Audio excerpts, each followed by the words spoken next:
কলা ভবনের শেষ প্রান্ত থেকে পাহাড়ি পথ ধরে এগোলেই দেখা মেলে এই ঝর্ণার। অন্য মৌসুমে যেখানে হাঁটু পানি থাকে, বর্ষায় প্রবল স্রোত এবং পানির উচ্চতা মিলিয়ে তা পরিণত হয় খরস্রোতা নদীতে। এ সময় পাহাড়ি ও পিচ্ছিল রাস্তাটি আরও দুর্গম হয়ে ওঠে। বিভিন্ন স্থানে ভেঙে যাচ্ছে মাটি, আর প্রবল স্রোতে ক্ষয়ে যাচ্ছে ঝিরির দুই পাশ।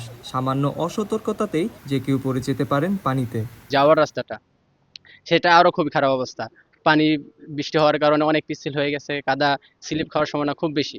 তাই আমাদের উচিত যে সাবধানতা অবলম্বন করে না যাওয়াটাই ভালো। এই সময়ে অযথা অপ্রয়োজনে এই ঝর্ণার পাশে আসবেন না। যতটুকু পারেন এই ঝর্ণাটাকে এড়িয়ে চলুন এবং ঝুঁকিপূর্ণ জায়গা এড়িয়ে চলে সকলে নিরাপদ থাকুন।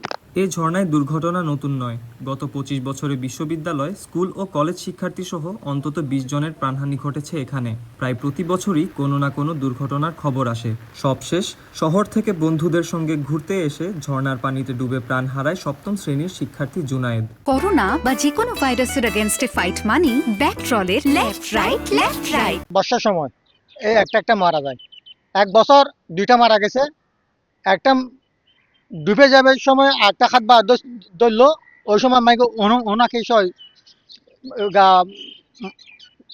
ভিতরে ঢুকাইলাছে। আমি মনে করি যে এখানে হচ্ছে একজন নিরাপত্তা প্রহরী অথবা নিরাপত্তা কোনো একটা ব্যবস্থা করা উচিত, যাতে শিক্ষার্থীরা তাদের পরিবেশের তৃষ্ণা মেটাতে আসলেও যেন নিরাপদভাবে ঘুরতে পারে। দুর্ঘটনা এড়াতে ঝুঁকিপূর্ণ এলাকা ঘোষণা করে একাধিক সতর্কীকরণ সাইনবোর্ড টানিয়েছে বিশ্ববিদ্যালয় প্রশাসন। দেওয়া হয়েছে কাঁটাতারের বেড়াও, কিন্তু সরেজমিনে দেখা যায় সেই বেড়ার বিভিন্ন অংশ ভেঙে ভেতরে প্রবেশ করছেন দর্শনার্থীরা। নিষেধাজ্ঞা উপেক্ষা করে অনেকে ঝুঁকি নিয়েই ঝর্ণার দিকে যাচ্ছেন বলে জানান বিশ্ববিদ্যালয়ের প্রক্টর। আমাদের টহল টিম নিয়মিত কাজ করে, সেখানে আমরা আর্টস ফ্যাকাল্টির কোনায় আমাদের নিরাপত্তা প্রহরী রেখেছি। আমরা শিক্ষার্থীদেরকে সচেতন করার জন্য ঝুঁকিপূর্ণ এলাকা ঘোষণা দিয়েছি এবং জানিয়ে দিয়েছি।